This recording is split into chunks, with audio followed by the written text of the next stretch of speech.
صل على سيدنا ومولانا محمد وعلى سيدنا علي وسيدتنا فاطمة وسيدتنا زينب وسيدنا حسن وسيدنا حسين.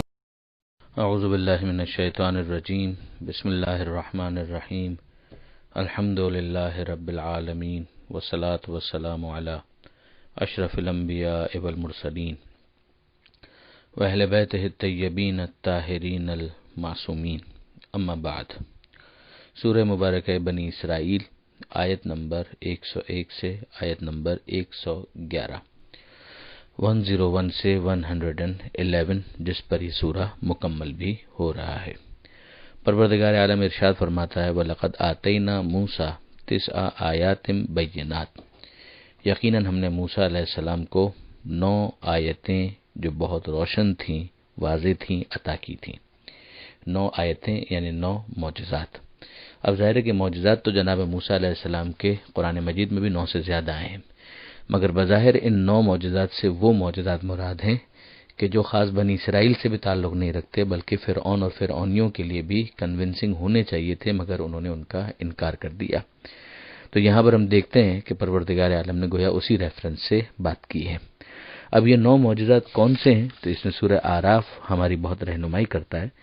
اس کی آیت نمبر 133 کے اندر اور آیت نمبر 130 کے اندر پروردگار عالم نے ایک فہرست بیان کی ہے.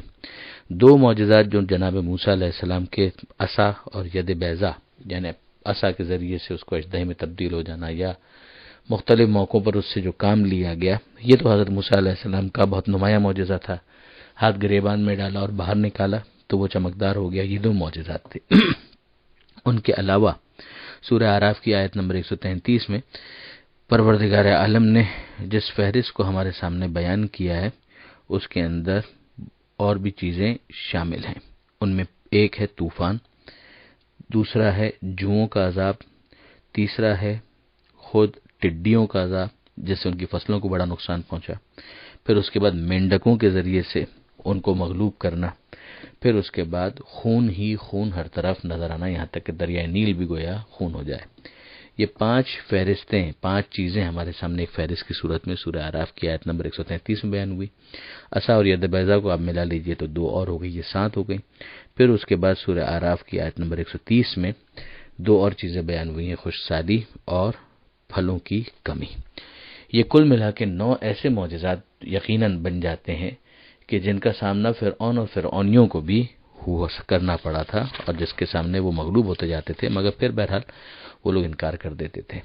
تو یہاں اس کا ایک ریفرنس یہ بھی بنتا ہے کہ پروردگار عالم نے قرآن مجید کے معجزہ خالدہ ہونے کا ذکر کیا، پیغمبر اکرم کو بعض دیگر معجزات دکھائے، مگر بہت سارے وہ معجزات جو دیگر انبیاء کو ملے تھے ویسے معجزات نظر نہ آئے، جس پر وہ لوگ اعتراض بھی کرتے تھے، جیسے ملتا جلتا اعتراض ہم پیچھے پڑ بھی چکے ہیں. تو پروردگار عالم اس کیس کو بھی پیش کر رہا ہے کہ دیکھ لو، وہاں پر ہم نے اس طرح کے معجزات بھی دکھلائے اور انہوں نے قبول نہیں کیا، اور تمہاری کیفیت یہ ہے کہ اتنا بڑا معجزہ قرآن کا تمہارے سامنے موجود ہے اور تم انہی معجزات پر اصرار کر رہے ہو جیسے ان لوگوں نے ان معجزات کو دیکھ کر قبول کر لیا ہو. جس نے قبول کرنا ہوتا ہے وہ معجزے کی منطق سمجھتا ہے کہ اس کی جسٹیفیکیشن کیا ہے، کہ رسالت کو اسٹیبلش کرنا ہے. وہ کافی معجزات دکھائے جا چکے ہیں جس کے بعد رسالت اسٹیبلش ہو گئی. جس کو نہیں ماننا وہ فرعون کی طرح سے انکار کرتا ہے. تو پروردگار فرماتا ہے کہ ہم نے موسیٰ کو 9 واضح معجزات عطا کیے. فاسأل بنی اسرائیل، سوال کریں بنی اسرائیل سے، یعنی پوچھ لو بنی اسرائیل سے. اذ جاءہم، جب ان کے پاس آئے، فقال لہ فرعون، تو فرعون نے کہا انی لأظنک یا موسیٰ مسحورا، میرا تو خیال یہ ہے کہ اے موسیٰ تم پر کسی نے جادو کر دیا ہے. قال لقد علمت ما انزل هؤلاء الا رب السماوات والارض بصائر، تو موسیٰ علیہ السلام نے کہا کہ تو یقیناً جانتا ہے کہ یہ صرف اور صرف آسمانوں اور زمین کے رب نے نازل کیا ہے روشن نشانیاں بنا کر. یعنی ایسا نہیں ہے کہ تجھے سمجھنے میں کنفیوژن ہے، جو ایشو ہے وہ ماننے کا ہے، جاننے کا نہیں ہے. تو اس بات کو اچھی طرح جان چکا ہے کہ یہ تیرے رب کی طرف سے ہے جو آسمانوں اور زمین کا رب ہے. وَإِنِّي لَأَظُنُّكَ يَا فِرْعَوْنُ مسبورا، اور فرعون میرا خیال یہ ہے کہ تو ہلاک ہونے والا ہے، یعنی جب اتنی روشن نشانیاں دیکھنے کے بعد بھی تو قبول نہیں کرتا تو پھر ہلاکت تیرا مقدر ہو جائے گی۔ فَأَرَادَ أَن يَسْتَفِزَّهُم مِّنَ الْأَرْضِ، تو اس نے ارادہ کیا کہ موسیٰ علیہ السلام کو بنی اسرائیل کو ہٹائے، زمین سے جلا وطن کرے۔ فَأَغْرَقْنَاهُ وَمَن مَّعَهُ جَمِيعًا، تو ہم نے اس کو بھی غرق کر دیا اور جو اس کے ساتھ تھے ان سب کو بھی غرق کر دیا۔ وَقُلْنَا مِن بَعْدِهِ لِبَنِي إِسْرَائِيلَ، اور اس کے بعد ہم نے کہا بنی اسرائیل سے اسكنوا الْأَرْضَ، کہ زمین میں رہو سکون کے ساتھ۔ فَإِذَا جَاءَ وَعْدُ الْآخِرَةِ جِئْنَا بِكُمْ لَفِيفًا، جب آخرت کا وعدہ آئے گا، وہ وقت آئے گا جب آخرت کا میدان سجے گا، قیامت آئے گی تو تم سب کو اکٹھا کر دیا جائے گا۔ وَبِالْحَقِّ أَنزَلْنَاهُ وَبِالْحَقِّ نَزَلَ، اور حق کے ساتھ ہم نے اسے اتارا ہے اور حق ہی کے ساتھ وہ اترا ہے، یعنی ہم اتارنے والے ہیں، ہم نے جو اتارا ہے بالکل حق کے ساتھ۔ قرآن مجید کی بات ہو رہی ہے کہ اس کو اتارا ہے اور یہ حق کے ساتھ ہی اترا ہے، یعنی جیسا ہم چاہتے تھے اسی طریقے سے اترا ہے، نہ جبریل امین کی طرف سے کسی قسم کی کوئی خیانت ہوئی معاذ اللہ، اور نہ ہی اس رسول نے پہنچانے میں کوئی کمی بیشی کی ہے۔ وَمَا أَرْسَلْنَاكَ إِلَّا مُبَشِّرًا وَنَذِيرًا، اور ہم نے تو آپ کو صرف اور صرف مبشر اور نذیر یعنی خوشخبری دینے والا اور ڈرانے والا بنا کر بھیجا ہے۔ وَقُرْآنًا فَرَقْنَاهُ لِتَقْرَأَهُ عَلَى النَّاسِ عَلَى مُقْسٍ وَنَزَّلْنَاهُ تَنزِيلًا، اور اس قرآن کو ہم نے الگ الگ حصوں میں اتارا ہے، ہم جانتے ہیں گریجولی، تدریجاً، بٹ بائی بٹ اس کو اتارا کیا لوگوں کے اوپر، تاکہ آپ اس کو لوگوں کے سامنے تلاوت کریں وقفے وقفے سے۔ وَنَزَّلْنَاهُ تَنزِيلًا، اور ہم نے اسے تدریجی طور پر نازل کیا ہے، یعنی یہ جو فرق رکھا گیا ہے اس لیے کہ ایک ساتھ پوری کتاب نازل نہیں کی گئی بلکہ آہستہ آہستہ وقفے وقفے سے اس کو نازل کیا گیا ہے۔ آپ ان کے سامنے تلاوت کریں تاکہ یہ مؤثر ہو اور لوگوں کے دل میں اس کا اثر زیادہ ہو سکے۔ وہ قبول کرتے ہیں نہیں کرتے یہ ان کا ایشو ہے، ان کا اپنا سوء اختیار ہے یا حسن اختیار ہے۔ قل، اے حبیب کہہ دیجئے، آمنوا بہ او لا تؤمنوا، تم ایمان لاؤ اس پر یا ایمان نہ لاؤ، یعنی اب وہی والی بات کہ فورسفلی تمہیں مومن نہیں بنایا جائے گا۔ ان الذین اوتوا العلم من قبلہ، یقیناً وہ لوگ کہ جن کو پہلے سے علم دیا گیا ہے، اذا یتلی علیہم، جب ان کے سامنے اس کی آیتوں کو پڑھا جاتا ہے، یخرون للاذقان سجدا، تو وہ منہ کے بل سجدے میں گر پڑتے ہیں، یعنی اتنا دل میں ان کے اثر پیدا ہوتا ہے کہ ان کے اعضاء و جوارح سے اس کی ترجمانی ہونے لگتی ہے اور وہ یہ کام کرتے ہیں کہ بے اختیار سجدے میں گر پڑتے ہیں۔ وَيَقُولُونَ، اور کہتے ہیں، سبحان ربنا، یقیناً ہمارا رب بے عیب ہے، ان کان وعد ربنا لمفعولا، یقیناً ہمارے رب کا وعدہ پورا ہونے والا ہے۔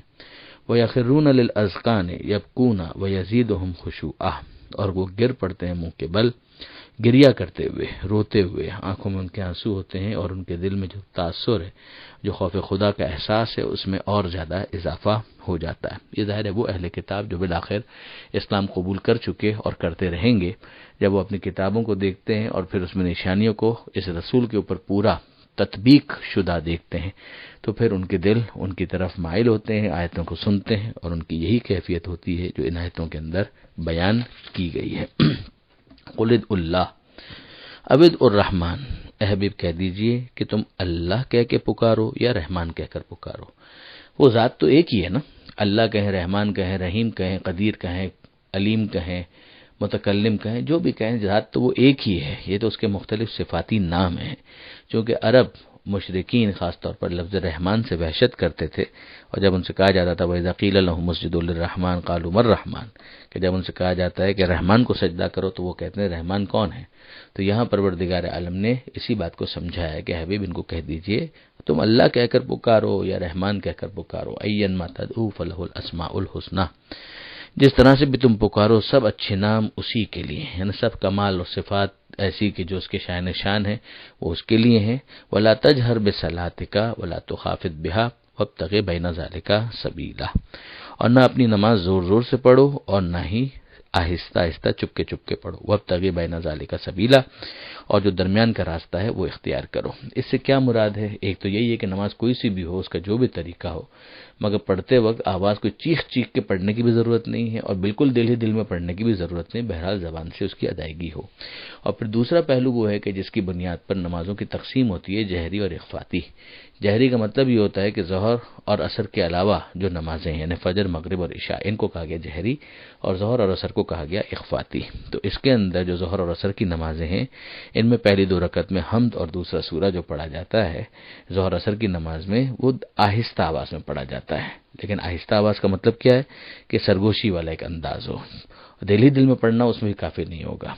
اور جو جہری نمازیں ہیں جیسے فجر، مغرب اور عشاء، اس میں سورہ فاتحہ اور دوسرا سورہ تھوڑا سا بلند آواز سے پڑھنا ہے، ایسا کہ سرگوشی سے معاملہ تھوڑا سا بلند ہو جائے، تو یہ جہری نماز ہے۔ تو یعنی دونوں کے لحاظ کرتے ہوئے نماز کو ادا کرو۔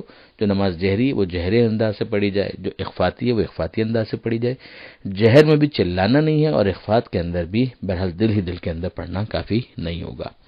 پھر اس کے بعد ارشاد ہوتا ہے جو آخری آیت اس سورہ کی ہے، وَقُلِ الْحَمْدُ لِلَّهِ الَّذِي لَمْ يَتَّخِذْ وَلَدًا، یہ پروردگار کے اوصاف، خدا کی شان، خدا کا کمال اس کو بیان کیا جا رہا ہے کہ حبیب کہہ دیجئے کہ تمام تعریفیں اللہ کے لیے، الَّذِي لَمْ يَتَّخِذْ وَلَدًا، کہ جس نے کسی کو اپنی اولاد قرار نہیں دیا۔ یعنی اولاد ہونا کسی کی یہ اس کے لیے نقص ہے، یہ اس کا کمال نہیں ہے کہ وہ اولاد کا محتاج ہو۔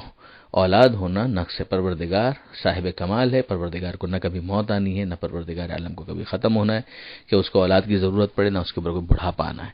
وَلَمْ يَكُنْ لَهُ شَرِيكٌ فِي الْمُلْكِ، نہ ہی اس کا کوئی شریک ہے اس کے ملک میں۔ وَلَمْ يَكُنْ لَهُ وَلِيٌّ مِّنَ الذُّلِّ، اور نہ ہی عاجزی کی بنا پر اس کا کوئی یار اور مددگار ہے۔ وَكَبِّرْهُ تَكْبِيرًا، اور اس کی بڑائی کا اعتراف کرو جیسا کہ بڑائی کا اعتراف کرنا چاہیے۔ اللہ اکبر۔ یہاں پر یہ 111 آیتوں پر یہ صفحہ بھی مکمل ہوا اور یہ سورہ بھی مکمل ہوا۔ اس کے بعد انشاءاللہ 18واں سورہ ہے سورہ کہف، وہ انشاءاللہ کل سے شروع ہوگا۔ پروردگار عالم سے دعا ہے قرآن پڑھنے، سمجھنے، عمل کی توفیق عطا فرما اور وارث قرآن امام زمانہ کے ظہور میں تعجیل فرما۔ وآخر دعوانا ان الحمد للہ رب العالمین، والسلام علیکم۔